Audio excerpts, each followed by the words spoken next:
My name is Alex, I'm 34, and I was living in a world I thought was stable. I worked as a lawyer, owned my own home in suburban New Jersey, and had been married to Kelly for 6 years. Kelly was what I considered the perfect partner. Her kindness, ambition, and sense of adventure were exactly what I needed. She helped me see life in a way that was brighter than I could have ever imagined. But, as often happens, reality likes to shatter illusions. It all started with little things. Kelly started disappearing in the evenings under the pretext of a work meeting.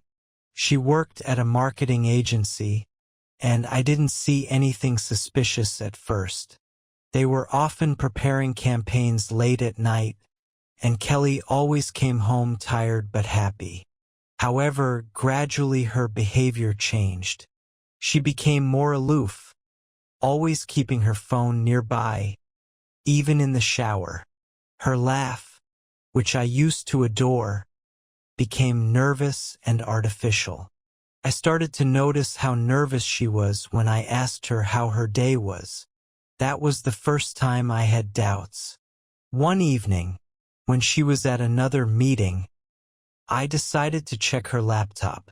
I know it looks low, but something in me was uneasy. I found several correspondences that made my heart stop. Her correspondence with M was so intimate that my mouth went dry. I read phrases like, "You make me feel alive," and "I can't wait for our next meeting." I felt physically ill. I closed my laptop and sat in silence for a long time. I did not sleep that night. I decided not to jump to conclusions and collect more evidence. The next week, I installed a tracking program on her phone. What I saw was more painful than anything I had experienced before. She was constantly corresponding with this M, discussing places to meet and dreaming about the future. But the worst part was that they didn't just meet in cafes or hotels. They spent time at our house when I was at work. I decided to take action. The next time Kelly said she was going to a work dinner, I secretly installed cameras in the house. Then I did the hardest part. I stayed calm. 2 days later, I received a notification from the camera. She led him to our bedroom. I recognized this M. It was Michael, her boss, a man I had once met at a corporate party where he was telling everyone about his ideal family. He was friendly, joking, and completely ordinary. And here he is in my home. Couldn't resist. I called Kelly right away and said, "I know everything. You're home, right? Great. Let's talk right now." Her voice trembled, but she quickly ended the conversation. By the time I returned, Michael was gone, and Kelly was waiting for me with tears in her eyes. "I didn't mean for it to go this far. It's a mistake." Yeah. She was crying, making excuses, but I was silent. After her monologue, I just said, "We are getting a divorce." For several days I could not collect my thoughts. But one detail kept bothering me. Michael was very careful. He removed all traces and made Kelly do the same. It seemed strange, so I decided to dig deeper. I started looking for information about Michael. His social media accounts seemed perfect, but then I found an old article in a local newspaper. It was about a financial scandal related to his previous job. Moreover, the comments to the article hinted at some darker aspects of his life, but there were no details. I contacted the journalist who wrote the article and learned the shocking truth. Michael was a suspect in a case involving the disappearance of 2 women from his previous workplace. There was not enough evidence against him, but his reputation was ruined. That's when I realized that Kelly had no idea who she was dealing with. I gathered all the evidence of the affair and had a difficult conversation with Kelly. She was shocked to learn what Michael was hiding, but it didn't restore my trust in her. Our marriage was ruined. Kelly decided to stop all communication with Michael, but what happened next was unexpected. 2 weeks later, I found out that Michael had been arrested. Evidence of his involvement in the disappearances was found in his house, as well as photos of Kelly. He had been following her even after she left him. This situation left a deep scar on me. I lost my trust in people and realized that no one is who they seem. But I was grateful for one thing, that I revealed the truth before something worse happened. This story was not only about betrayal. It was about the masks people wear and how dangerous secrets can be. After Michael's arrest, my life began to return to normal, but the silence was deceptive. It seemed like everything was over, but I felt like the story was not over yet. Kelly and I officially ended our marriage. She took a few things and moved in with her sister in another state, leaving me our house. She tried to apologize, even offered to start over, but I could no longer see her as the person I had married.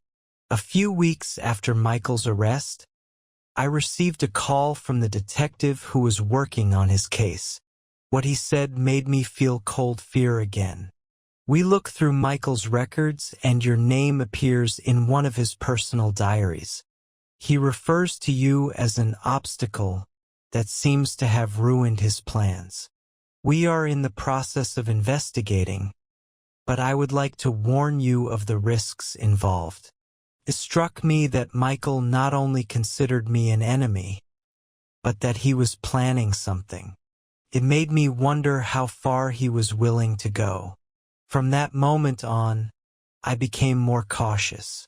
I changed the locks, installed additional cameras, and always carried something for self-defense. Time passed, and it seemed that life was slowly returning to normal. I went back to work, started meeting friends, and even met a new person, Alice. She worked in a neighboring office and was a sincere and warm person who seemed to bring some light back into my life. But one evening I came home and noticed that the backyard door was slightly open. Although I was convinced that I always checked the locks, this time something was wrong. As I entered the house, I saw that one of the security cameras was turned sideways. My heart skipped a beat and I quickly called the police. When they arrived, they checked the house, but found no signs of forced entry or theft. I reviewed the camera footage and saw only a brief moment when something or someone walked past one of the cameras before the image became blurry. This incident left me on the verge of a nervous breakdown. It was hard for me to fall asleep and I became more suspicious. Alice supported me and tried to reassure me, but I knew something invisible was still lurking in the shadows. Then one morning I found an envelope on my doorstep with no return address.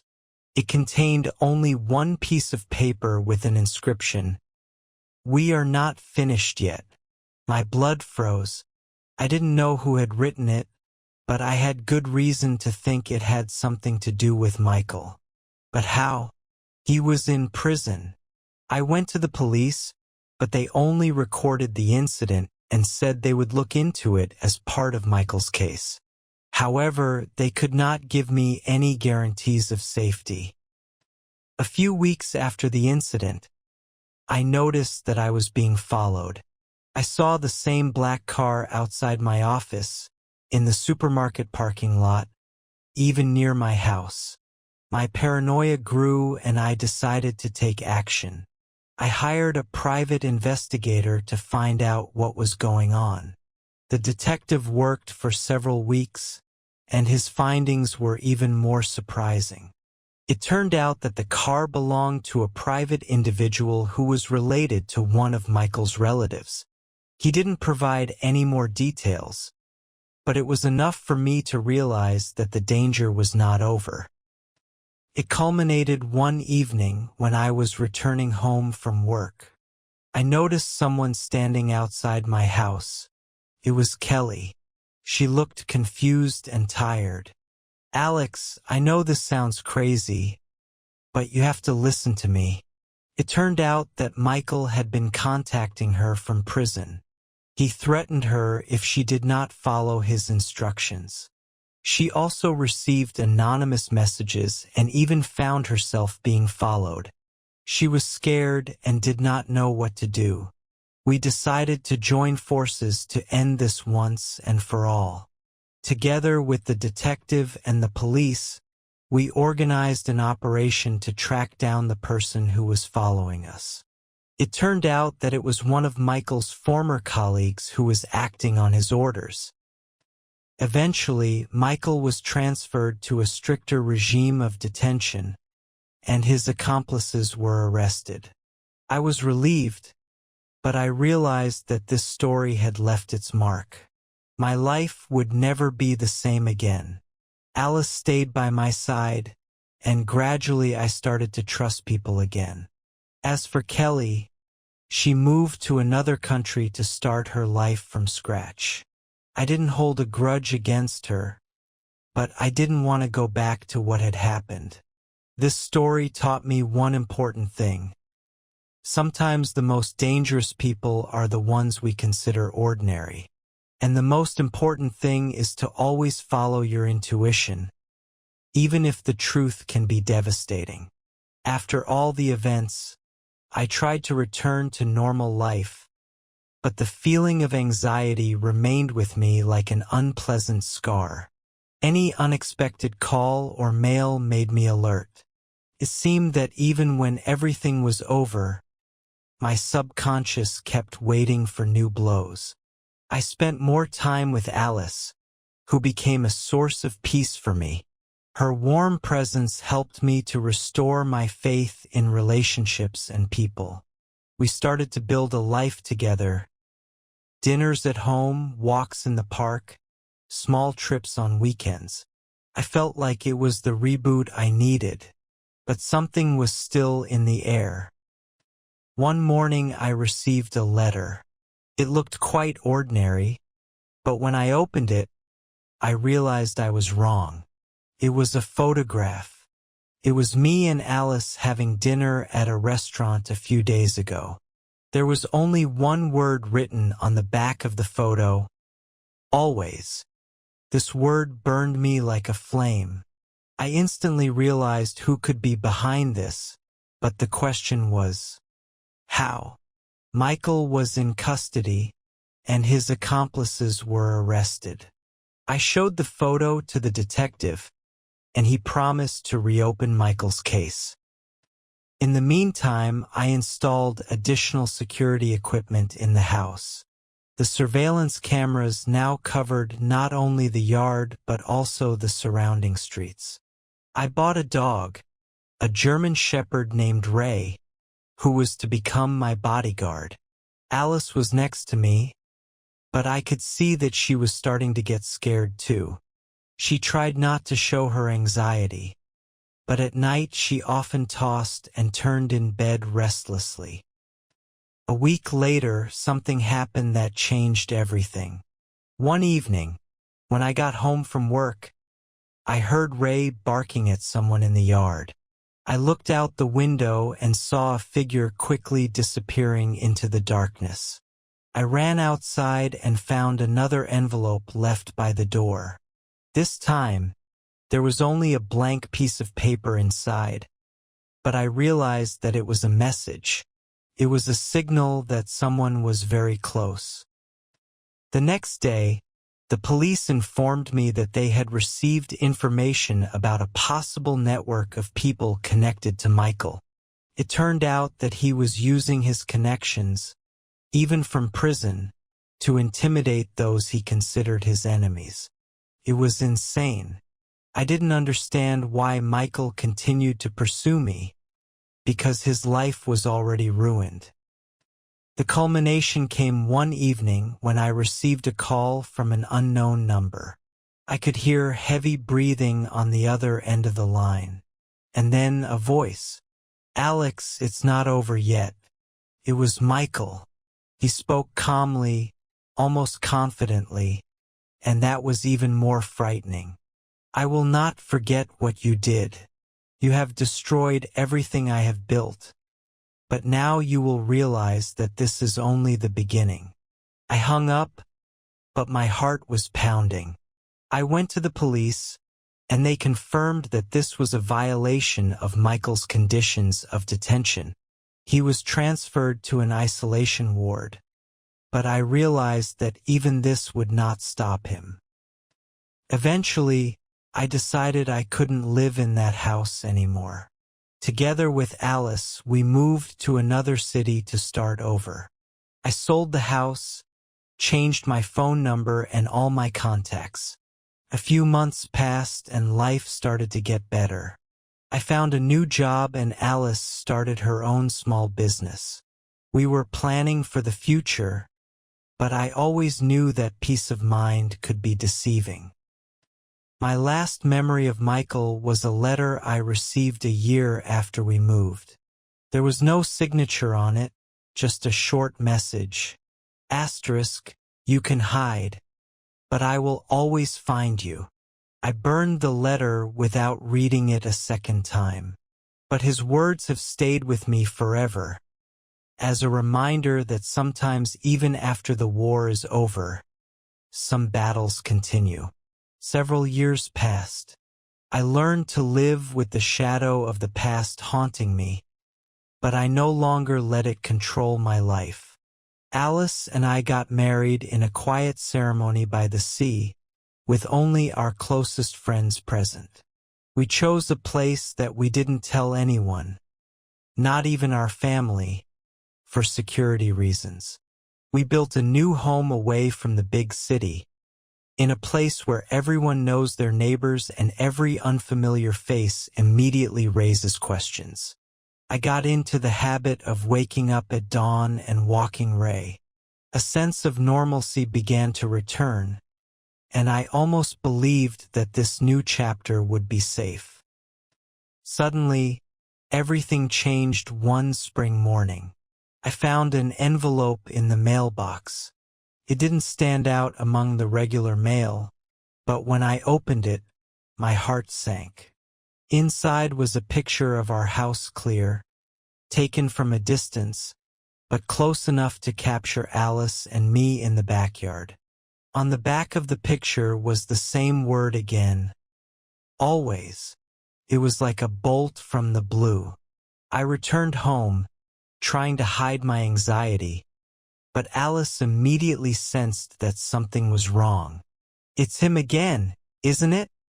she asked, seeing my expression. I could not lie. She had a right to know, and we both realized that we couldn't let it go unnoticed. We contacted the local police, but it still didn't help. Although they accepted the report, the chance of finding the person behind it was minimal. All my attempts to track down how the letter ended up in our mailbox have come to nothing. I started thinking about every possible scenario. Could Michael really be pulling the strings even after all these years? Or was it one of his old friends?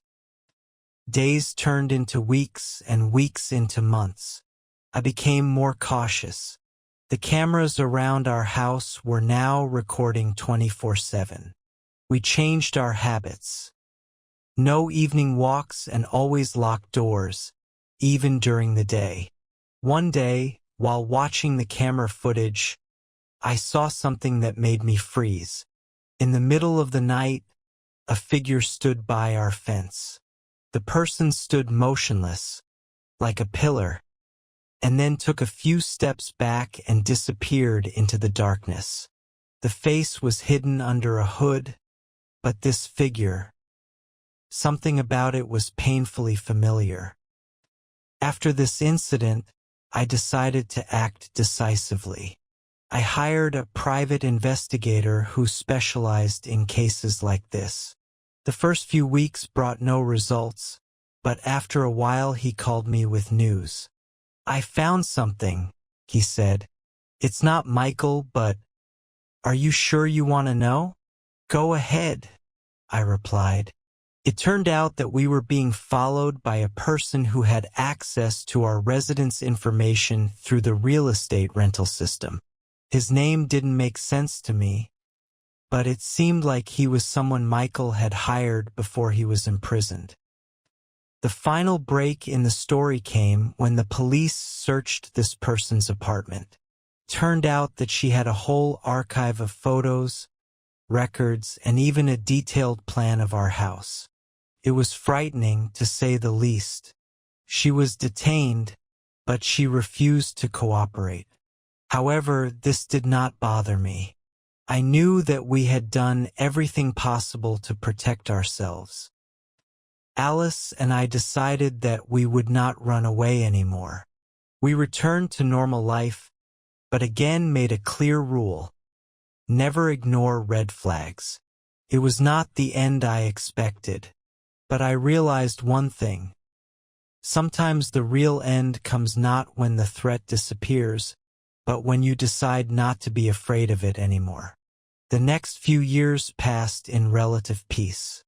Alice and I gradually regained our trust in the world, although some habits stayed with us forever.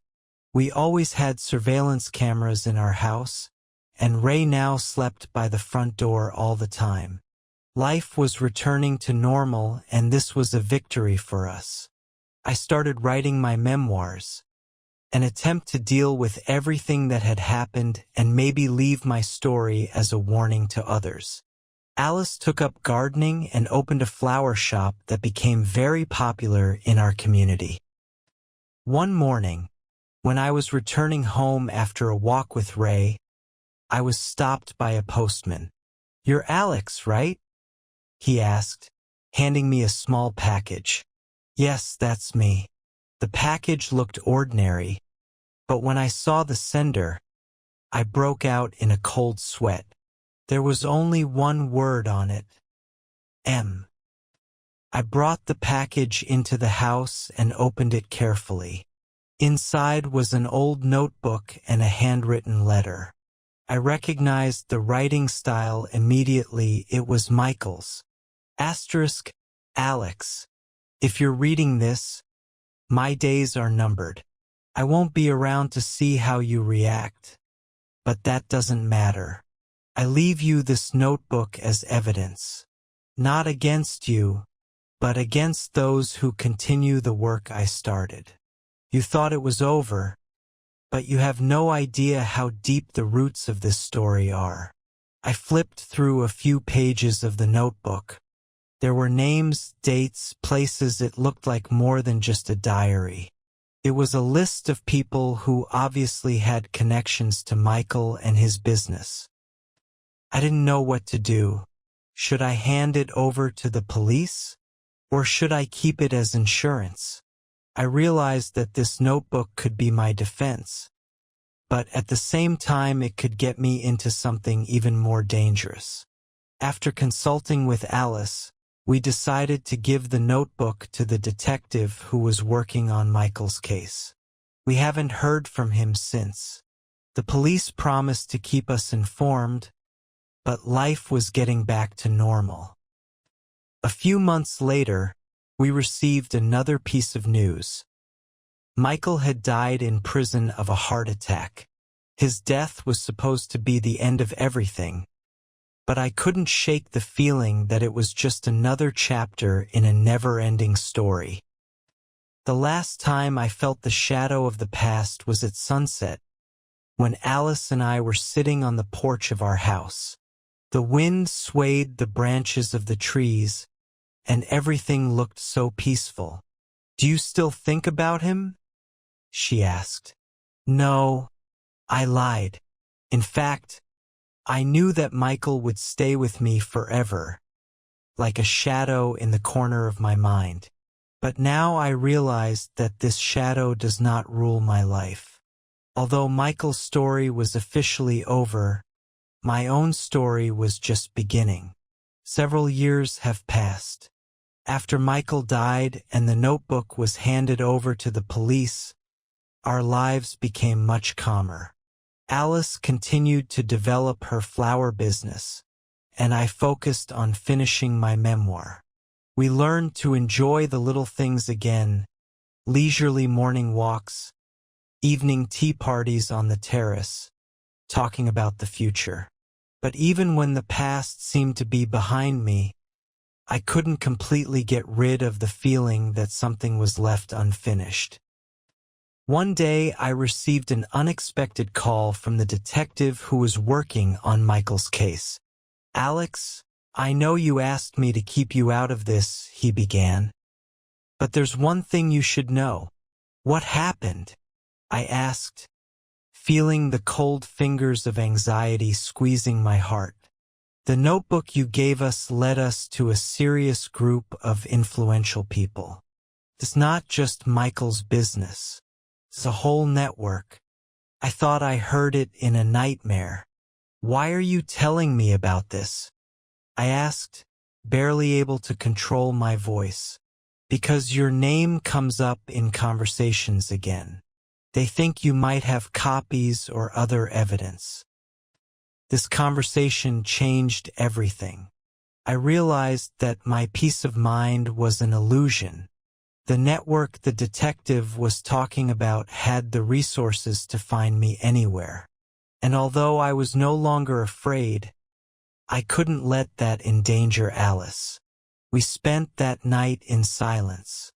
Alice understood everything without words when she saw my face after the call. "We'll have to move on again, won't we?" she asked quietly. I nodded. We decided to disappear, this time for good.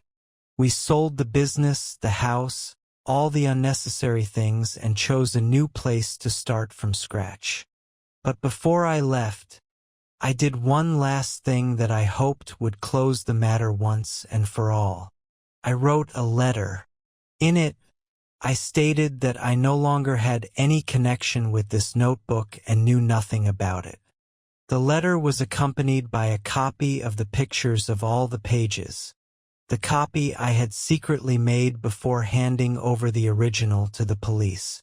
I sent it to the detective with a request to destroy the copies after the case was over. When we left the city, I looked back at our house for the last time. It became a symbol of our struggle and at the same time a reminder that true freedom is more than the absence of threats. It is the ability to live without letting fears control you. Our new life began in a small town on the West Coast. We chose a place that was so peaceful and remote that even the cell phone service there was intermittent. Now our days are filled with simple joys. Walking along the shore, reading books to the sound of the waves, planning the future without any shadows. Although I know that the past will never fully let go of me, I no longer let it define my life.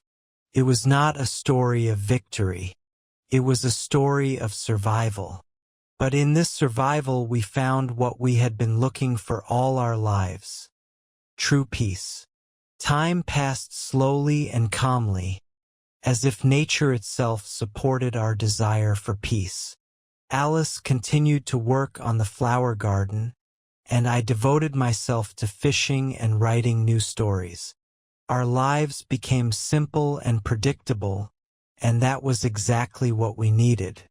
However, sometimes at night, when I looked up at the starry sky, I had the feeling that the silence was deceptive, that something was waiting for me over the horizon. One evening, while we were having dinner on the terrace, I heard a car pull up to our house.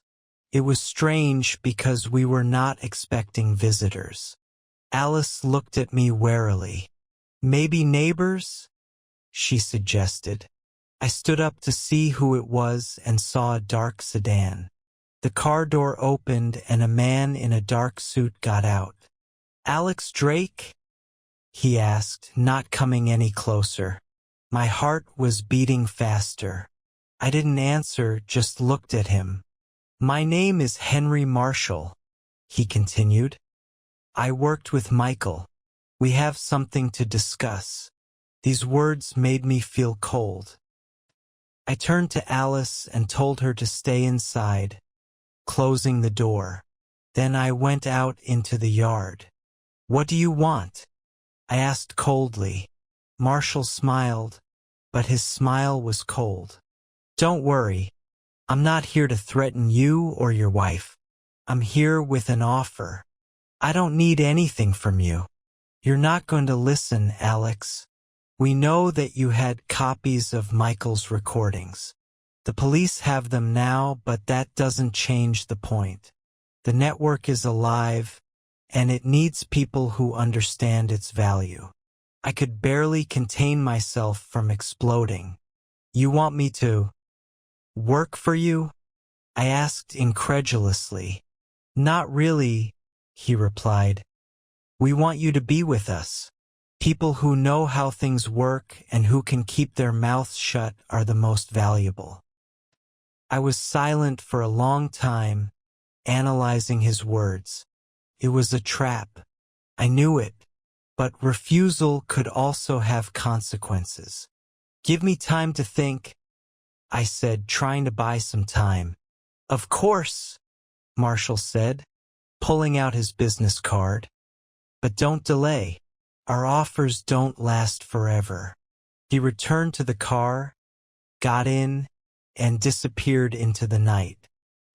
I returned to the house, trying to hide my anxiety. "What did they want?" Alice asked, looking at me carefully.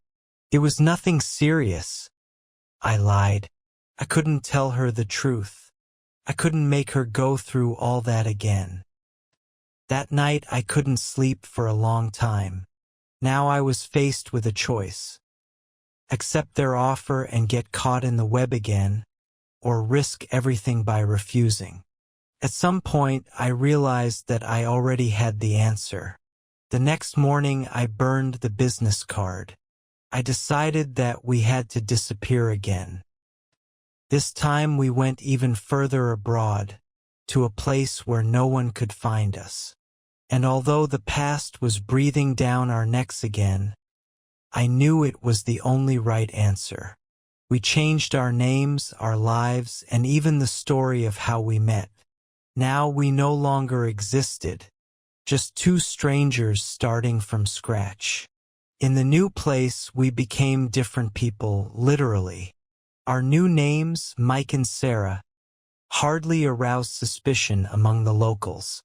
We settled in a small town in Latin America, where the sun seemed brighter and life seemed more measured. There were no reminders of the past, no familiar faces or calls from unknown numbers. I found a job at a local school teaching English. Alice, now Sarah, started helping out at a flower shop near our new home. Her love of plants became our bridge to peace, to normal life. We set up a house, modest but cozy. There was no danger around us, and the evenings became a time for conversation, tea, and dreams again. But even here, in the midst of this peace, the past continued to haunt me. One day, I saw a stranger sitting on a bench near the market, staring at me for longer than was appropriate. His face seemed familiar, although I could not remember where I had seen him. The next day I saw him again, this time in a cafe, and this time our eyes met. Just a coincidence, I tried to convince myself, but the feeling of unease took over again. I decided to talk to Sarah that evening. "We have to be prepared for anything," I said. "If someone found us here, we can't let it threaten us again." She was silent, but I saw the fear return to her eyes. "What do you propose?" she asked quietly. If someone is really following us, we need to find out who they are and what they want. The next day, I decided to go to the market alone, leaving Sarah at home. I found that stranger on the same bench. This time I approached him. "Are you looking for me?" I asked directly. The man smiled, but there was something unpleasant in his smile. "Maybe," he said. "Aren't you Alex?" I stopped. It was the first confirmation that I had been found. "You're mistaken," I replied. "My name is Mike." "Call it what you want," the man shrugged. "But I'm not here to threaten." "Then what do you want?" "We just want to know that you won't do anything that could be harmful." His words were unclear, but I understood what they meant. "I have nothing that can harm you," I said firmly. The man stood up and put his hand on my shoulder. "I hope it's true, because you can't run away forever, Alex." He left, leaving me with a sense of anxiety. That night, Sarah and I packed our things again. We didn't discuss it anymore. We just knew it was a sign. This time we went even further to another continent. We may never find peace, but we will not stop looking. Because in the end, this is not an escape. It is a struggle for the right to live. We crossed the ocean again, leaving another chapter of our lives behind. Now we were in a small town somewhere in South Africa. It was a place where our accents did not stand out, and the many tourists made us part of a faceless crowd. I chose to work in a workshop repairing furniture. Sarah started volunteering at an animal shelter. We tried to blend into the new society, remaining as invisible as we could. Could have been our final refuge. But inside, I knew that the past would never fully let go. One morning, when I walked into a local store, I saw a newspaper article that made me freeze. On the front page was a photo of Henry Marshall.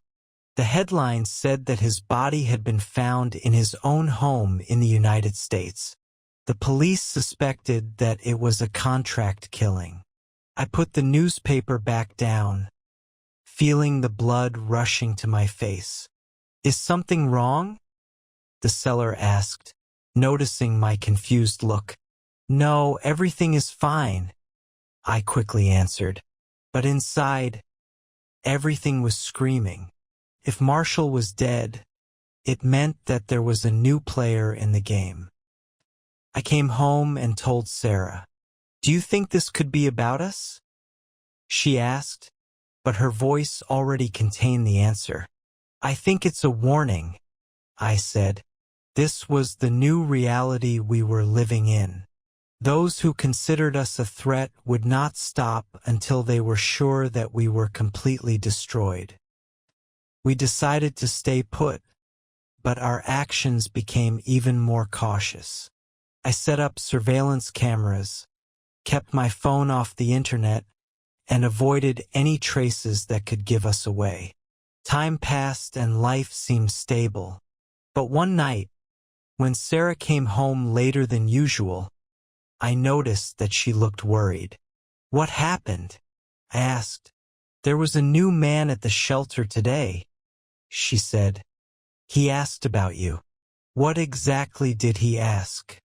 "He said he was interested in old furniture, but there was something strange in his eyes."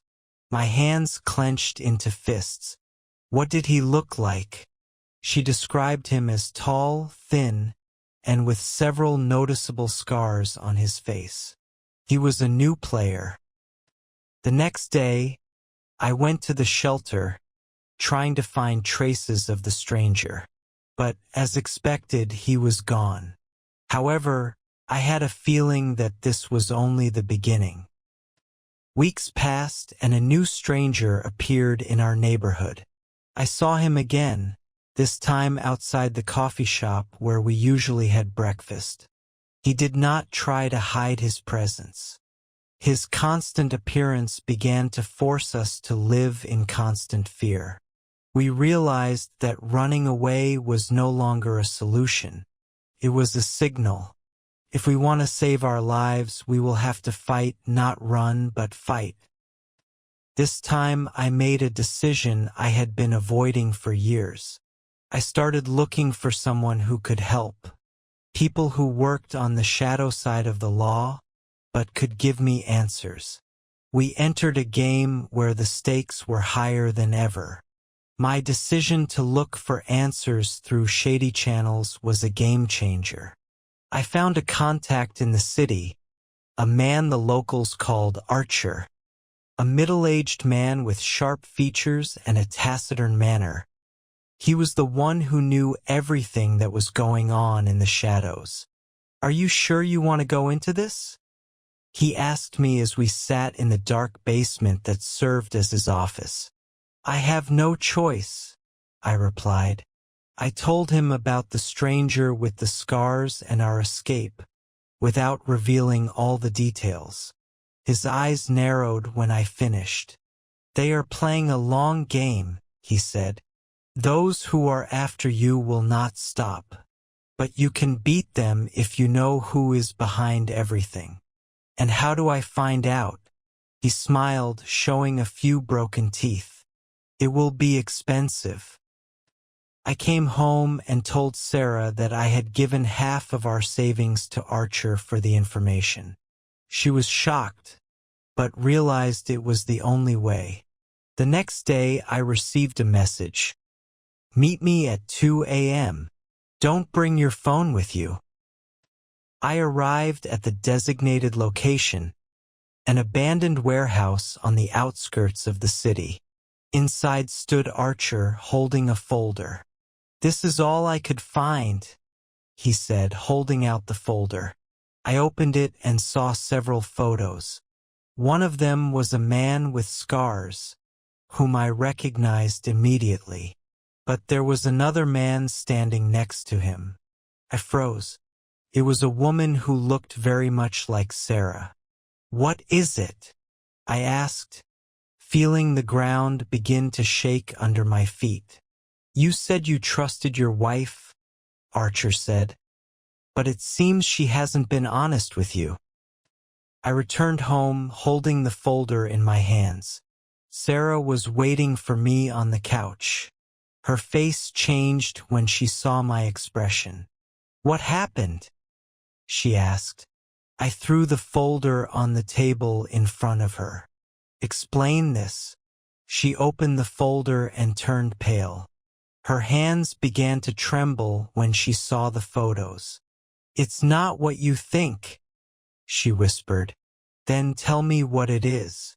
Who is he and why are you with him?" She was silent for a few seconds before answering. He was part of my past. I knew him before you, but I'm over it." "That's not true," I said. "He's here, Sarah. He's following us." Her confession was another blow. Sarah said that the man with the scars was her former boss, with whom she had a complicated relationship. He had power over her and used her. When she left him, he threatened her. "Why didn't you tell me about this earlier?" I asked. "I thought it was in the past. I was afraid you wouldn't understand." We were on the brink again, but now I couldn't trust even Sarah. Although her story sounded plausible, I couldn't shake the feeling that she was hiding something. Meanwhile, I decided to act. If this man wants to destroy us, I will not let him make the first move. I started preparing for what was to become our control operation. We could no longer sit around and wait for this man to break into our lives again. We needed to learn more about his plans, his weaknesses, anything that could help us resist him. I contacted Archer once again. This time I decided to go to extremes, not only to gather information but also to bring the stranger to justice. My nerves were on edge, but every moment of delay meant another step toward our end. Archer was not happy to see me, but he could see that the situation was serious. "I know you want to know more," he said, sitting in his dark office. "But not everything can be obtained without consequences." I nodded. He was right, some issues might cost more than I was willing to pay. But I had no choice. "Do you really want to play this game?" he asked again. "If so, you have to be ready for anything." "I'm ready," I replied. Archer gave me some new contacts, including one who worked for the man with the scars. His name was Carl, and he was everything the man wasn't: cunning, insincere, and willing to sell out anyone for money. The perfect candidate to break their organization from the inside. We decided to act quickly. My goal was simple: to find out who was behind this man and what he wanted from us. But the more I dug, the deeper I sank into what I began to suspect. Everything that happened in our lives could have been part of a bigger game. Meanwhile, Sarah became more nervous.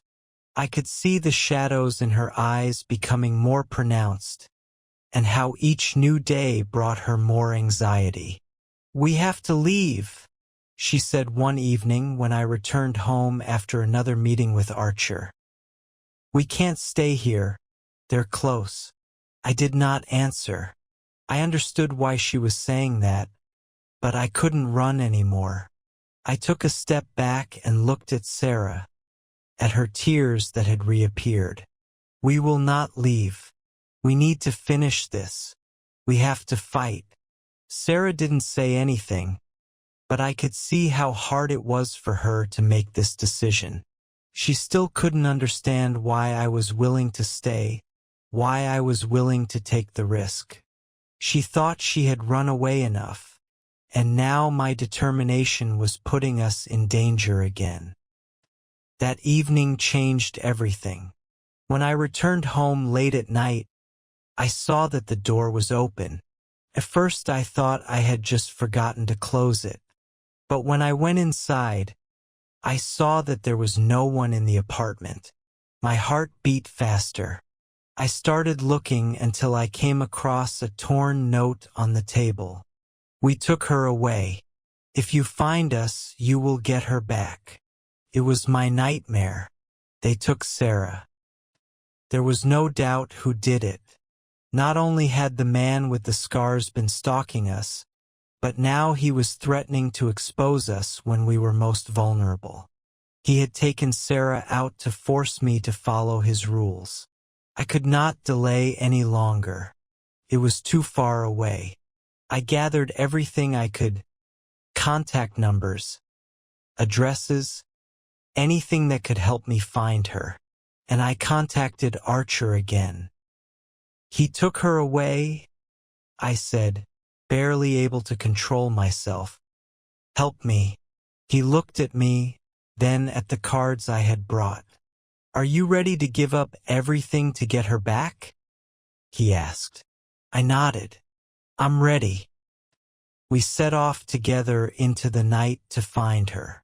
The path was dangerous and unpredictable, and I knew that every step could be my last. But there was no other choice. When we got there, I saw her. She was on her knees, her hands were tied, but she was alive. She looked up at me, and I felt all my fears fall away. But what happened next made me feel more betrayed than ever. Sarah looked at me and said, "They said I had to help you realize that we were playing the same game. It was not your decision." My legs were weak, and I could barely keep from falling. All these months I thought we were fighting for our future together. I thought that Sarah was with us, that she was on my side. But what I heard now tore apart all my ideas about reality. "What are you saying?" I said barely audibly, hardly believing my ears. You worked with them?" There was no fear in her eyes, only despair and a kind of cold determination. "I had no choice," she said, her voice calm, almost indifferent. "It was all part of a plan. You didn't think all this happened by accident, did you?" I stood there, unable to move, feeling everything in me slowly collapse. My wife, the person I considered my greatest support, was part of this game. Yes, that was part of the plan. I had to make sure you would follow us, that you would do what they wanted. So you'd realize who the real player is here, she continued, her voice a little softer but still cold. I could feel the pressure on my chest. All these months I was just a pawn on a chessboard, and Sarah was part of it. She was a player, not a partner. "You were with them from the very beginning, weren't you?" I said it as a question, but there was no regret in Sarah's eyes. "Yes, I was. It was my job to make sure you were in the game. From the very beginning, when we met, I knew that this was not going to be an easy life, but I hoped you could see beyond your wounded pride." My hands began to tremble, and I grabbed her shoulders with great effort. "You mean that everything we went through, everything I did for us was one big lie? Was it all part of their plan?" Sarah didn't answer right away. She sighed and looked at me, her eyes full of a kind of unpredictable sadness. "This is not just a lie. It's a game of survival. Do you think they took me to scare you? No, they did it to make you realize who really controls the game. It was your test, and you passed it as you were meant to. Now you're ready." I stepped back, still trying to make sense of her words. She was a player, but was I also a part of this game? I thought I had found hope in her, believed her, but now everything was falling apart before my eyes. "And now what?" I asked, feeling all my strength draining away. "What do you want from me?"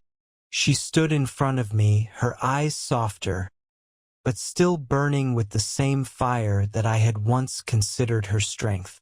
"You can leave all this behind if you want to.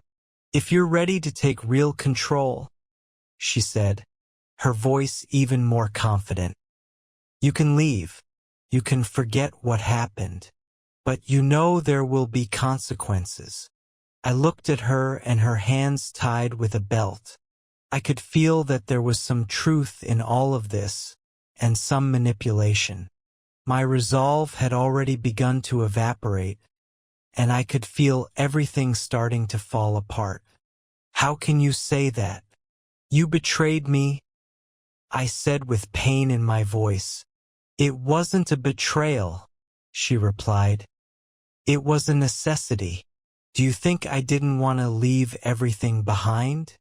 Leave you, my life with you? But you don't understand. It was just part of a bigger game. And now you can decide whether you want to be a part of it or not."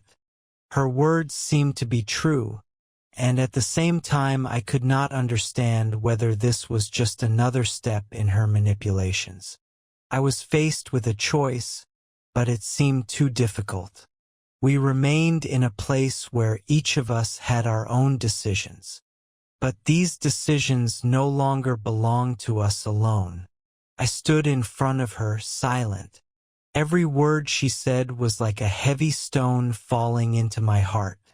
I knew that if I made the wrong move now, everything I had built, everything I loved, could collapse once and for all. But if I let her escape from this situation, would I ever have peace? Sarah looked at me. Her gaze was calm, but there was something in it that I couldn't make out. What was it? Maybe despair? Or maybe it was just the determination to keep playing the game. In her eyes, I saw a reflection of what she had become, of what she had agreed to. My ex-wife, the person I knew and loved, was now part of something much bigger and darker. "You can't just go on living as before," she said, as if she had read my thoughts. "You can't go back to what we were. It's a different story, a different reality. You already know who I am. Now you know how far I'm willing to go." I felt my inner strength gradually disappearing. I thought I could fight, that I could bring her back, change everything. But now it all looked hopeless. All my efforts to protect what we had seemed to be in vain.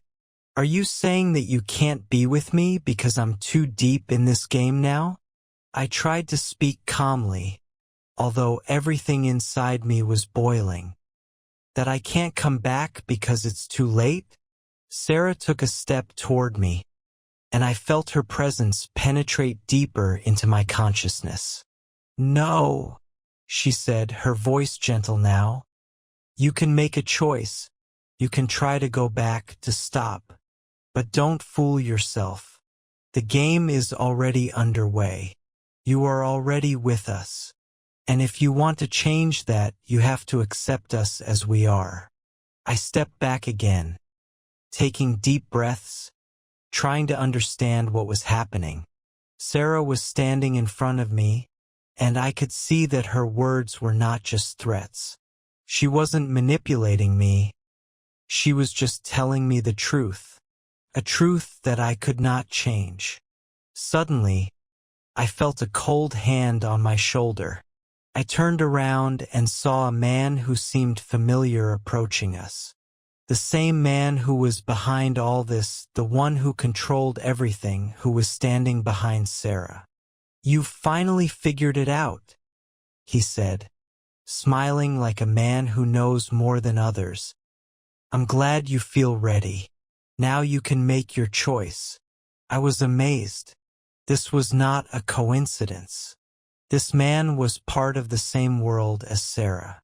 They were players on the same team, and I was just a pawn in their big chess game. I looked at Sarah, at her calm face, and realized that she had already decided for herself. She had chosen this path. But am I ready to make the same choice? "If you want her back," the man said, "you have to be willing to pay. We don't let go that easily. Now it's your turn to take the next step." I stood there, feeling my mind spinning. I didn't know if I could go on down this path. Sarah, this man, all I knew was that this was part of their plan. And now I had to decide if I was willing to sacrifice everything to get back what I had lost. I looked at Sarah, and her eyes had the same determination again. She had already accepted her fate. Now I had to choose. Fight for her or just let her go. Time was running out. I stood there looking at Sarah, who was so close, but still seemed a world away. My heart was beating faster, as if in pain and frustration, but at the same time I could feel a new strength beginning to emerge inside me. I was no longer someone who was willing to blindly follow someone, no matter who they were. I was not ready to give up just like that. I needed to understand what I really wanted. "I can't trust you anymore, Sarah," I said, not looking away from her gaze. "I don't know who you are, or who I am in all of this, but I'm ready to find out what really matters." She sighed softly. Her gaze became softer, but I noticed how she was waiting, ready to accept any decision I made. "You have already made your choice," she said. "You are here, and you are part of this world. Now it all depends on what you want to do next." The man standing next to me smiled slightly and took a step forward. "You are both part of this plan," he said, his voice emotionless, only calm. "And now it's time for you to decide whether you want to continue on this path together or choose separate paths." His words meant much more than just a phrase. They sounded like a sentence that could not be reversed. My eyes moved between them, and I felt as if I were trapped. But deep inside, I knew that this choice was not just a choice between Sarama and a man. It was a choice between my old reality and my new reality. I could leave everything behind and try to find a new path, or I could accept this dark, not entirely clear world where I had already played my part.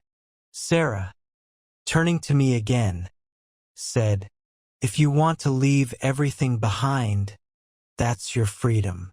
But remember that not everyone in this world is ready to go back. And you will never know who you are if you don't try." I could feel all my inner convictions starting to waver. She was right. This was the moment when I could decide whether I would still look for a way back or whether I would finally accept the fact that my life would no longer be the same as I knew it. The man came even closer, and I saw his gaze become as sharp as a knife blade. "You can leave it, but if you come back, no one will be waiting for you. You will be part of this game or you will be left out. You can leave now or stay." Thoughts began to spin in my head, one after another, like a storm. I looked at Sarah again. She had no fear, no doubts. She had already gone her own way. And what about me? I took a deep breath. I could feel my heart clenching from what I was realizing. I couldn't let it go because it was already a part of me. And even if it meant breaking all my principles, I was ready to go all the way. "I'm staying," I said firmly, and this time my voice sounded convinced. Sarah looked at me, and for the first time in a long time, a shadow of a smile appeared on her face. She didn't say anything, but I could feel her gaze was full of understanding and maybe even some respect. The man next to me did not change his expression, but his gaze became much less cold. "Everything will be different now," he said with a nod. "Congratulations. You finally made your choice." At that moment, I realized that the decision I had made had no return. And that was my reality. I couldn't go back, I couldn't just get out of it. I decided to become a part of this world. I decided to become a part of the game we were all playing. Sarah took a step toward me, and we stood together without words, but with a deep understanding that our future would not be the same. But whether it will be better or worse, we will only know with time. We stood in silence, both feeling the weight of what had happened.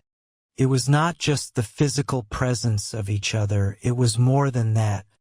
I could feel how our every move, every word, every look was already part of something we could not take back. We chose this path, and unfortunately all our steps, even if we were not fully aware of them, led in only one direction. The man standing next to us seemed to no longer exist. He was only there to push us to this moment.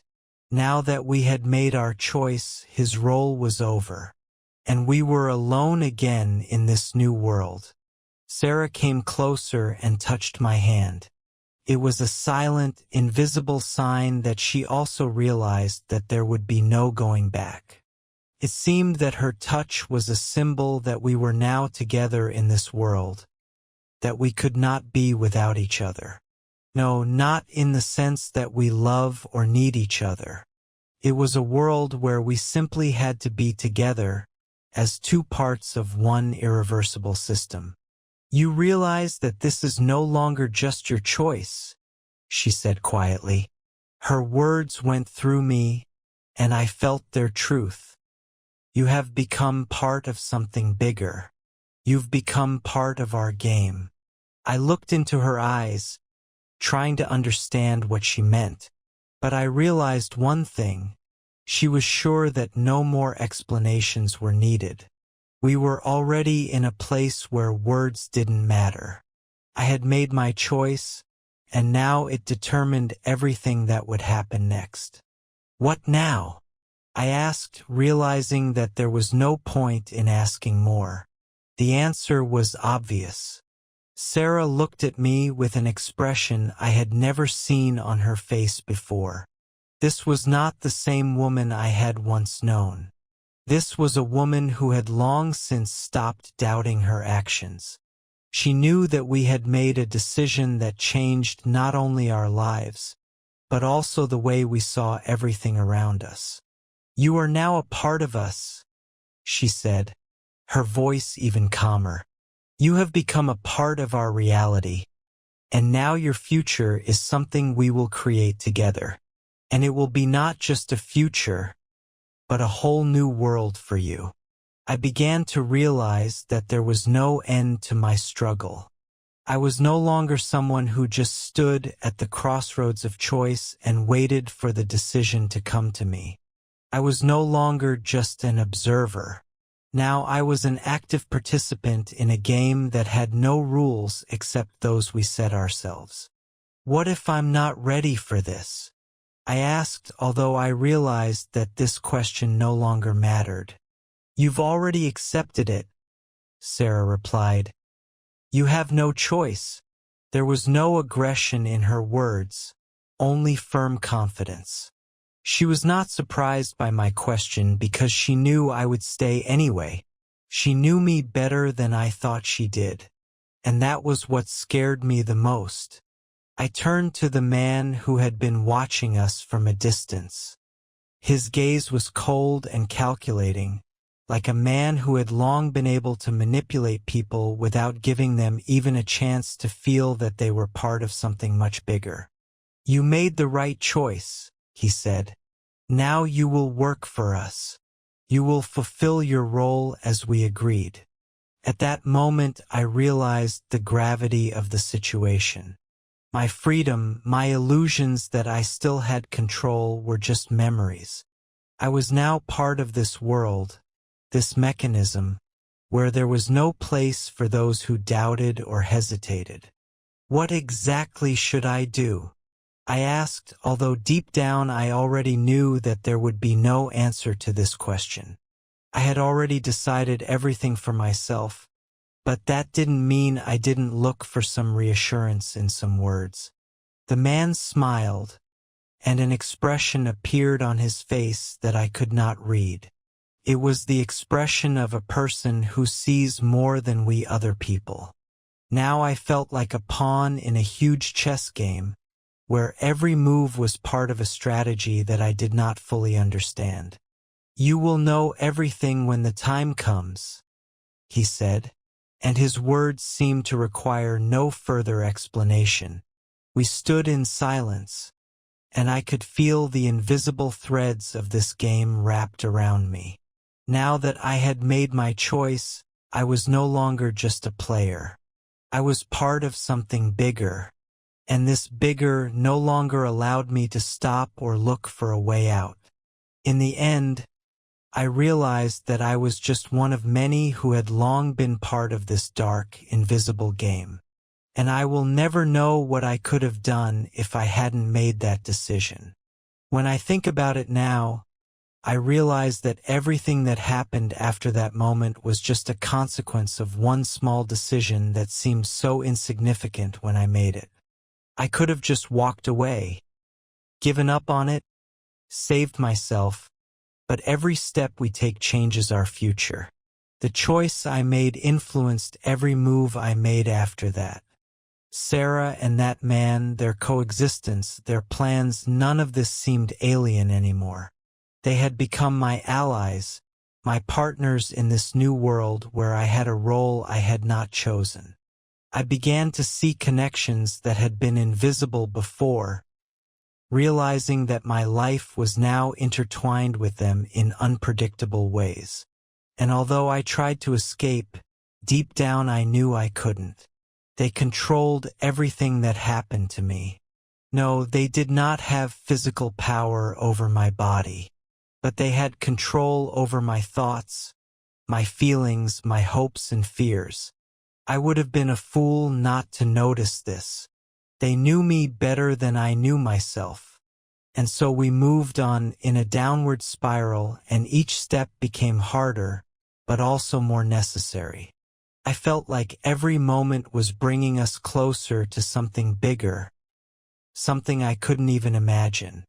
And just when I thought I had lost everything that mattered to me, Sarah came closer and told me one thing I couldn't forget. You will understand why all this was necessary when the time comes. And that was the last thing she said. After that, we were silent, looking at the moon hanging low on the horizon. There were no words that night, no questions. Only endless silence, which became for me what it was for them, the final part of the game. Now we were not just playing. We had become a part of it, and there was no way out of this reality. The silence between us grew deeper and deeper, and I felt it swallowing up my entire existence. As if my every move had already been planned, every thought, even if it tried to break through, was trapped in their eyes. Now that I was part of this game, I realized that I had no choice. There was no room for doubt, for questions. We were together in this world, and all that remained was to wait to see what would happen next. We continued to live our lives, and it became even stranger. Sarah seemed to become more and more a part of this world, as did I. She was no longer the woman I had once loved, although her eyes, sometimes, revealed the look I had once known so well. Now it was just a shadow of what we used to be, and every day with him became harder and harder as I thought about our past, about who we had been. But everything changed in an instant. It happened during one of those ordinary evenings when everything seemed to go on as usual. I was working, Sarah was there, as if nothing had happened. The man who was in charge of us remained in the shadows, just like before. We each had our own duties, every step was defined. But for some reason, that very evening I felt that something was wrong. No, it was not a premonition or some intuitive feeling. It was a real change in the atmosphere. I felt it when our eyes met with Sarah's. There was something new in her eyes, something I had never seen before. She was far away, her thoughts were returning to something deeper, and it was becoming more and more obvious. I could feel the distance between us, even though we were physically standing next to each other, becoming more and more insurmountable. "You still don't understand, do you?" she said quietly, as if we had been discussing this for a long time. But I didn't know exactly what she meant. "Why do you say that?" I felt every word was heavy, like a stone falling on my heart. "Because all this is just the beginning." Her words sounded like a sentence. "You won't understand until it's too late." I did not understand what she meant. The feeling of anxiety grew, but I could not stop this process. Was this her game, or was I too easy a target? I did not sleep that night. My thoughts were torn between what had happened and what could have been. I realized that I had no influence on the situation for a long time, but now everything was still open. I could only go with the flow or choose another path. When I woke up the next morning, Sarah was gone. She left without warning, leaving only a couple of letters, and among them was one with just a few words written on it. "You knew you couldn't avoid this day. Now you will understand why." And I realized, all these weeks, everything we had been going through, everything I thought was happening to us was just part of a bigger scheme. It was not an accident or a minor choice. This was the path we were meant to take, and I was just part of their plan. That day left a bitter aftertaste in my soul, as if I had woken up in a world where everything I had wanted had become an illusion. And the words in Sarah's letter made me doubt everything, my beliefs and what I was trying to achieve. They had manipulated me again, and I didn't realize it until it was too late. That letter became my only guidance, although I did not understand where it was leading me. Did she mean that I was part of her grand plan? Or was I just a piece on a chessboard that they could move at will? This question was running through my head, but I had no answer. I started researching, and the more I delved into it, the more questions I had. Turned out that Sarah hadn't just left. She had left a lot behind, mysterious traces that led to something more than I could have ever imagined. She didn't just disappear. She left me a trap, and I was trapped in it. 2 days later, I received another letter, but this time it was not from Sarah. It was a letter from a man I didn't even know, Luke. That was his name. He wrote only a few lines, but they were enough to change my understanding of everything that was happening. You were the first to become part of their plan, but now you are part of mine. The choice is yours, but remember, you can't back out now. These words began to seem more and more absurd, but at the same time they were making more and more sense. Someone else was controlling the situation, someone I had no idea about. I didn't know why Sarah had left me this letter, if it was part of a game or her way of warning me, but I felt I couldn't let it go unanswered. And so, one of those nights, I decided to follow my instinct. Couldn't let it go. I was overcome with anxiety, but I felt that all I had to do was move forward and look for the real answer. I found Luke's old address, which indicated a location in one of the city's suburbs. When I arrived, I saw the same building that Luke had described. It looked abandoned, but everything was different inside. Luke wasn't waiting for me there, but someone else was. And when the door opened, I saw her, Sarah. She was standing in front of me, but she looked completely different. She was not the woman I knew. Her eyes were cold now, and she was holding papers that were clearly not supposed to be in my hands. Do you understand? Her voice was calm, but I could feel an indescribable weight pressing down on me. I didn't know what to say. She was standing there, but there was an invisible gap between us that I could not bridge. I felt like a stranger in my own world.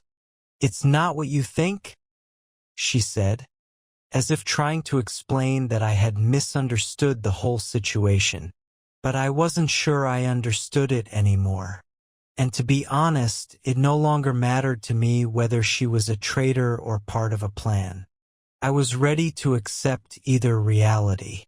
Sarah came closer, her footsteps quiet, but I could feel them echoing in my head like an approaching storm cloud.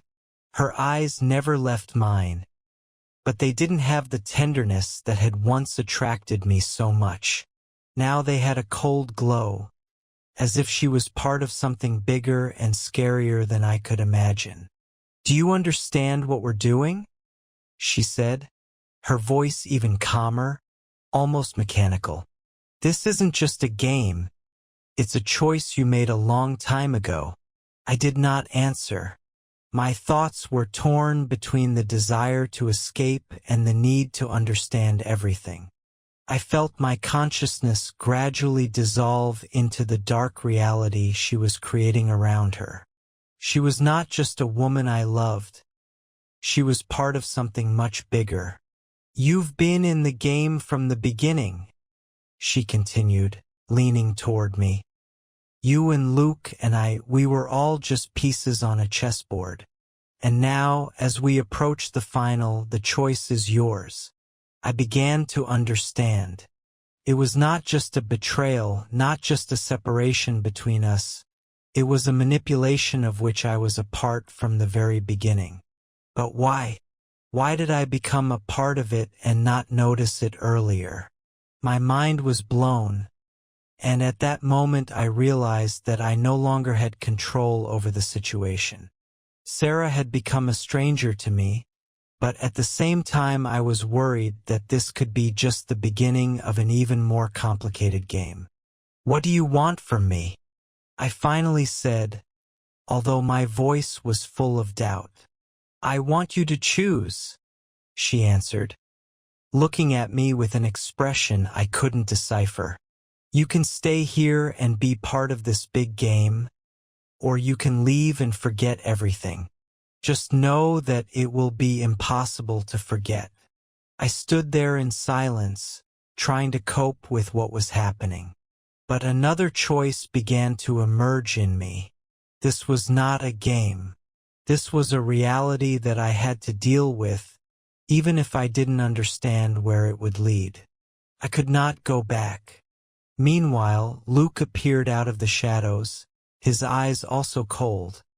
But in them I felt the same as Sarah's, the confidence that he was in control of the situation. "You could have stopped," he said, "but you are no longer in a position to do so." I wanted to say something, but there was only one question in my mind. What will happen next? What will Sarah do? What would I do? Sarah and Luke were standing next to me, and I felt like they were trapping me in a trap that I had allowed myself to create. I tried to pull myself together, but it felt like I was no longer in control of my fate. I'm just a puppet in their game, and no matter how hard I try to break free, they leave me with only two options: accept the game or leave everything behind. Luke looked at me and smiled. "Do you think we did all this for nothing?" His voice was calm, but I could feel his words squeezing my heart. "You were part of the plan just like me, Sarah. We're all here because someone made a choice, and now that the time has come, you can't back out." Sarah didn't say anything. She stood silently, but her eyes looked as if she already knew how it would end. I took a step back. That was all I wanted, all I had decided for myself, a step back. But now I realized that my every move was predictable. It was not a choice. It was a trap I had fallen into without even realizing it. "You have a choice," Luke continued, "but remember that all your actions lead to the same result. You can try to refuse, but are you ready for what comes after?" I stood in front of them, realizing that I could not change anything now. My confusion turned into pain. I was not ready for what was happening, but was I ever ready? Then Sarah took a step forward. Her gaze became more determined, almost contemptuous. "I told you that you won't be able to forget," she spoke, her words telling me more than I could understand. "It's your choice, and you've already made it." I looked at them, feeling my consciousness slowly begin to perceive what was happening. It wasn't just about me. It was about how they manipulated people, how they made them play their roles in someone else's story. They had prepared everything. I was just a part of this big illusory world. And now I realized that I would not be able to get out of this cycle. But then, suddenly, my outlook on everything changed. I realized that maybe there was still a chance to change the ending. I wasn't going to just submit. I was going to step forward and let it be my last step in this game. "Maybe you're wrong," I said, trying to speak calmly, even though my heart was pounding in my chest. "You don't control everything." Sarah and Luke looked at each other. They didn't seem to be expecting me to do this, but I felt like my mind was made up. I wasn't ready for what they had to offer me. I gathered everything I had in me and made my choice. A choice that left me not just back at the very beginning of this story, but also with a new understanding that this is not the end, but only a new beginning. And maybe this time I won't be just a player anymore. I stood in front of them, feeling my heart speed up with tension. There was only one thing on my mind.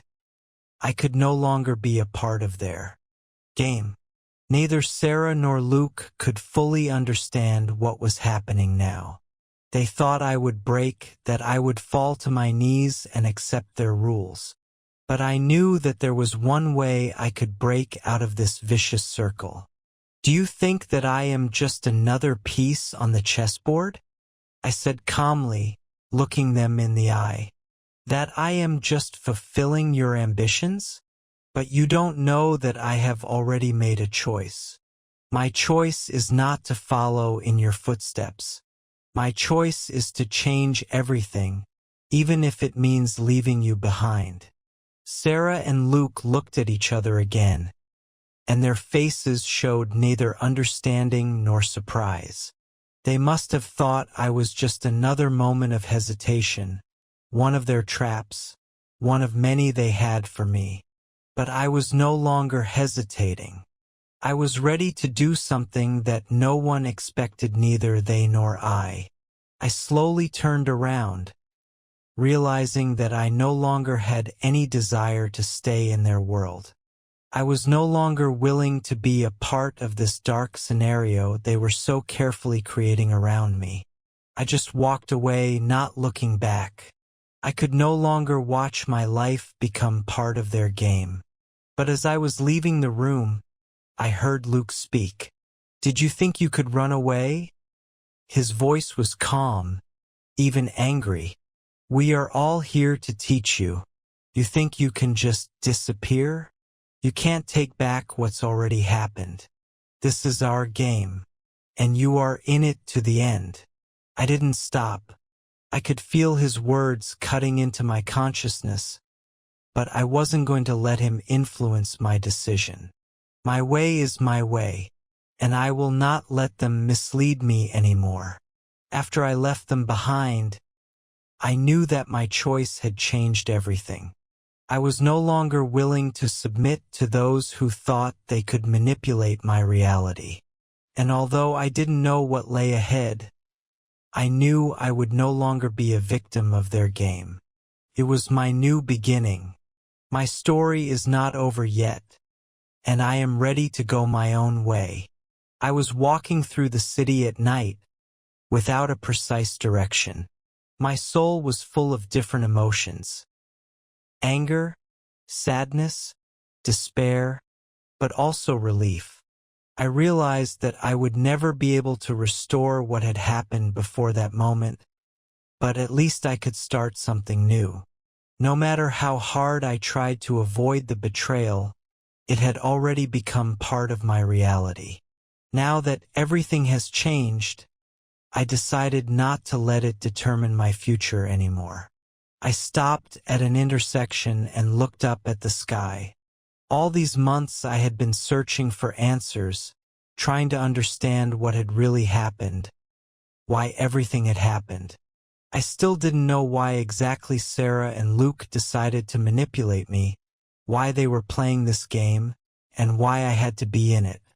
But now I realized one thing: I will no longer let this game define my life. I didn't go back home because I knew it wasn't my home anymore.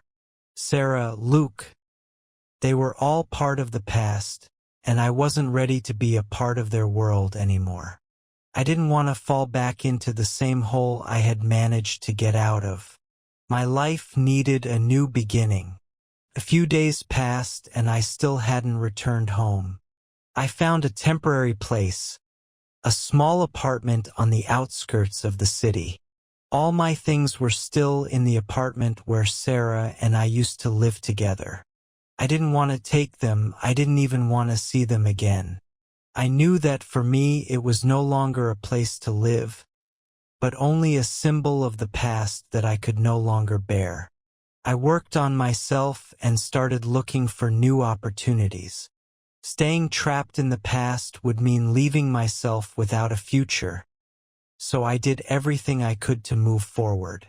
I didn't have many friends, and even those who remained in my life were not the same as before. I was alone, and that was a kind of freedom. Free from manipulation, from games, from what once seemed normal.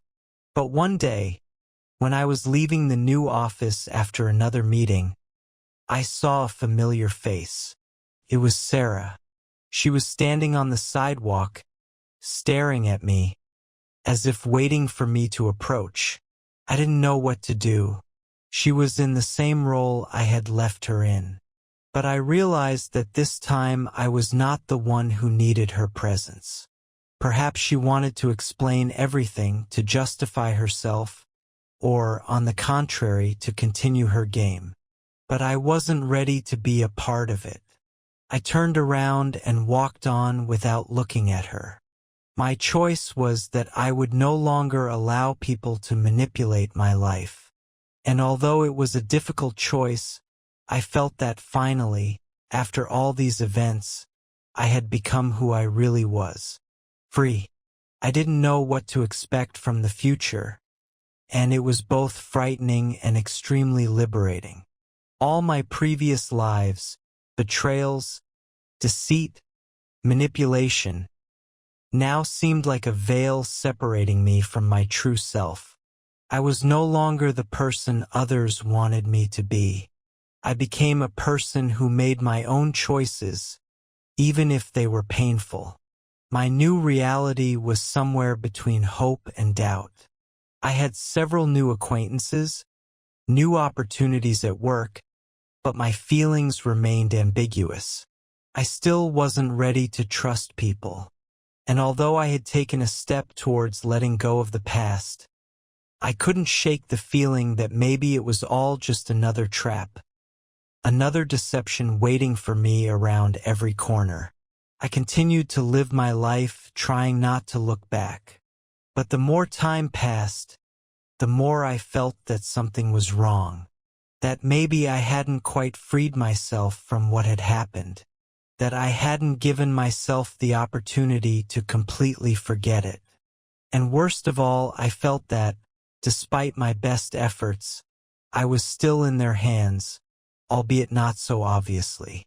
A few months after I last saw Sarah, I received a letter. It was from her. I felt a wave of angry desire to reject everything and not even open the envelope. But I still could not resist. The letter was short and simple. I couldn't live with what happened, and I want to talk to you. This is not about us. It's about me. I'm confused, and now that I've lost everything, I don't know what to do. If you're ready, I want to meet you. I stood there, holding the letter in my hands, and felt every word fill my mind. Was it just another manipulation, or had she really changed? But the most important question was different. Was I ready to enter this labyrinth of emotions and lies again? Was I ready for even meeting her again to make me feel like I was before all these events? I was tormented by doubts. And although I tried many times to convince myself that I would never find myself in that situation again, I knew that there was another part of me that was still craving answers for some reason. And so I decided that I would meet with it, but not to bring everything back, but to close this page once and for all. We made an appointment to meet in a cafe on the outskirts of the city, a place that didn't resemble anything from our past. I was the first to arrive. I didn't know what to expect from this meeting, but I felt that it was my last chance to understand what had happened and maybe find peace of mind. Sarah came in a few minutes later. She looked changed, although her face was still familiar. She sat down at the table and looked at me with a quiet fear in her eyes. I didn't know what she expected from this conversation, and I wasn't even sure what I wanted. But I was ready to hear her. And then she spoke. I know you don't want to listen to me, and you have a right to. I'm tangled up in my own lies and choices. I destroyed everything we had, and I don't expect you to forgive me, but I want you to understand that I did it because I was afraid to be alone, afraid that you would never be able to understand that I needed support too. I thought I could control everything, but I realized that I lost myself in this fight." She fell silent, and I felt her words penetrate my heart like sharp shards that simultaneously wounded and awakened my emotions. I was silent, trying to understand if it could be true. Could she really have changed? Or was it just another attempt at manipulation? But this time I was not ready to fall into the old trap. I looked her in the eye and said, "You want me to understand you, but I can't anymore. All of this has become a part of me, and I can't go back to the way it was. I'm letting you go, Sarah, but I'm not the same person I was." She was silent, and at that moment, I knew that perhaps it was the most important decision of my life. I walked out of the cafe and didn't look back. I knew that everything I needed was already inside me. I was finally free. As I left the cafe, I felt the last shadow of the painful past that had tormented me for so long dissolve. I didn't know what would happen next, but for the first time in a long time, I felt that my heart was no longer a prisoner. I was free from my attachments and hopes, from all those attempts to understand why everything had happened the way it had. Maybe I would never get all the answers, but it didn't matter anymore. I walked home through the empty streets, under the moonlight that fell softly on the asphalt. It was quiet, and I felt like a part of this world, free again. I reached my small apartment, not paying attention to the passers-by or anything around me. It all seemed so insignificant compared to what I had experienced and what I had witnessed. In my apartment, I felt the same silence that was in my heart, a silence that seemed paradoxical. I was alone, but not alone. I didn't need anything or anyone. I only now realized how important it was to give myself the opportunity to leave everything behind. Now I was ready for a new chapter in my life. In the morning, I woke up without any expectations. I didn't know what awaited me, but I walked towards a new day like I was walking across a new road calmly, confidently, and without regard to the past. I started looking for other opportunities, other paths. It was not a step back, but a step forward, albeit a slow one. I was no longer looking for betrayal, no longer trying to find the cause of my problems in everything. I accepted what had happened, and now I was just moving towards finding myself again. A few months later, I received a message from one of my old friends who had also gone through similar trials in his life. He was someone I hadn't seen or heard from in a long time. He offered to meet me. I was hesitant, but I agreed. I wasn't sure what awaited me at that meeting, but at some point I realized that it could be a chance to understand more about myself, about my life journey, and about the people who appear in it. We met in a cafe, a small and cozy place, and immediately started talking. My friend, as always, was open and honest. He did not hide his feelings and experiences. We both talked about how important it is to learn to forgive not only others but also ourselves. We discussed topics that we had never talked about before, about our struggle for our own freedom, about the difficulties we had overcome. And then I realized that maybe loss, betrayal, and pain are not just dark moments in life. They can be moments of transformation that help us become stronger, wiser, and more open to new possibilities. We were no longer the same people we once were. Now we were moving forward with a new understanding of what was important in life. That day, I came to the conclusion that betrayal can be the cruelest blow, but it also offers the possibility of recovery. It shows how you can leave the old behind and allow yourself to create the new. Only after I let go of everything that was holding me back could I look at the world with hope again. Now I was not looking for answers. I was not waiting for changes. I just lived, learning every day to be better than I was yesterday. And this path seemed to me the most correct. Life has become less chaotic than before. I started to pay attention to the little things, to things that were not noticeable before. For example, morning walks in the park became my favorite pastime. I just walked, listening to the rustle of the leaves under my feet, breathing in the fresh air that filled my lungs. Over time, I even started writing, though not for anyone else but for myself. These were notes, observations, thoughts that I no longer kept to myself. As the months went by, I realized more and more that the betrayal and pain I had experienced had not left me permanently traumatized. They became a part of me, but they did not define my existence.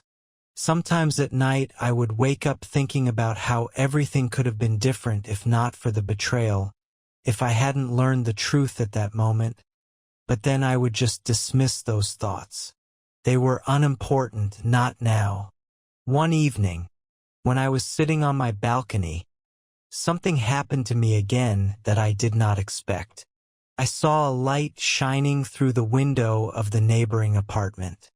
It seemed to be just a light, but for some reason I felt some kind of symbolism in it. And suddenly I realized that I was no longer looking for punishment for those who had betrayed me. I was no longer the one who was waiting to be held accountable for other people's mistakes. I did not ask for forgiveness because I realized that it had to be my own internal decision. I was the one who had to find peace with myself. The next day I received an unusual message. It was from one of the same women who had once been a part of my life, but not as important. She simply wrote, "We want to talk." I didn't know if I should respond, but for some reason I did. Immediately she admitted that she had always regretted what had happened, and although it didn't sound very convincing, her words touched me. I realized that this was another one of those opportunities when I could choose to let go of the past or live with it. She asked me if I was ready to talk again and maybe find a way to some kind of reconciliation. I didn't know what to say. I wasn't sure if I needed to have these conversations. But one thing I did know was that I was no longer looking to others for answers. I was no longer looking outside for answers to why everything had happened. I invited her to a meeting not to look for the cause of all the events, but to go through this path once again, which was already behind us. She came, and we sat looking at each other in silence. The silence was tense, but not heavy. She did not try to justify herself, did not try to explain anything. We just sat there, and I realized that I didn't need to change anything anymore, to justify anything. We were different people, and what we had done was already in the past. After that, I felt that I really decided to finally let go. I didn't expect any more meetings. I wasn't looking for revenge. I didn't hold any grudges. That was my last conversation with the person from the past, and he would no longer influence my present. I returned to my life, filled with the same walks, the same evenings, the same notes. But now everything had a different meaning for me. I was different, and at that moment I realized that pain, betrayal, even deception is something that can leave a mark, but it does not define who you are. You can find a way to live on, to be happy even after everything you expected has come crashing down. And that was the biggest thing I learned about myself. Time passed, and I began to feel like a completely different person. I no longer put pressure on myself, did not demand any great achievements or changes from myself. Instead of looking for something outside of myself, I realized that true strength lies in inner peace and acceptance of what is. I was no longer chasing ideals or myths about how my life should be. I was just living, and that was enough.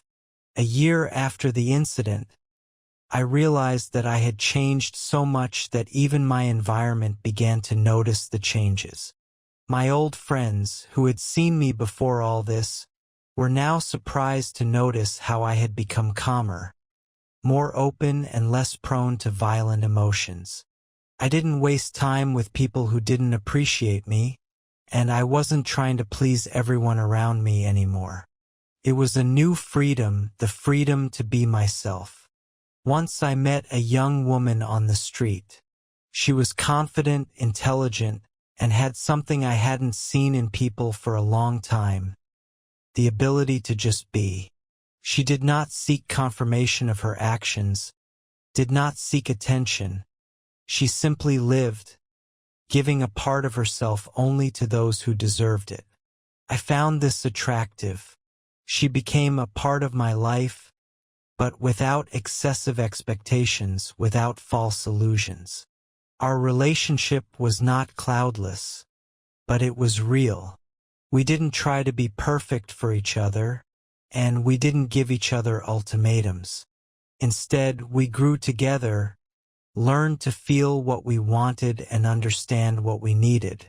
We no longer treated life as just another stage of struggle or a series of unsuccessful attempts to find the answer to all questions. We were just together, appreciating the moments, even when things didn't go perfectly. Then I realized that betrayal is not the end. It can be the beginning. If you allow yourself to reboot your life, stop living in the shadow of the past and look openly into the future. This was not a story about retribution or revenge. It was a story about forgiveness, not only of those who betrayed us, but also of ourselves. And in the end, I realized that true freedom is not just the ability to let go. It is the ability to accept everything that has happened without a heavy load pulling you back. While betrayal leaves scars, these scars can be turned into strength if you allow yourself to move on. They become part of your story, part of your wisdom, but not your definition. And even when it seems that you can't forgive, it really depends on you.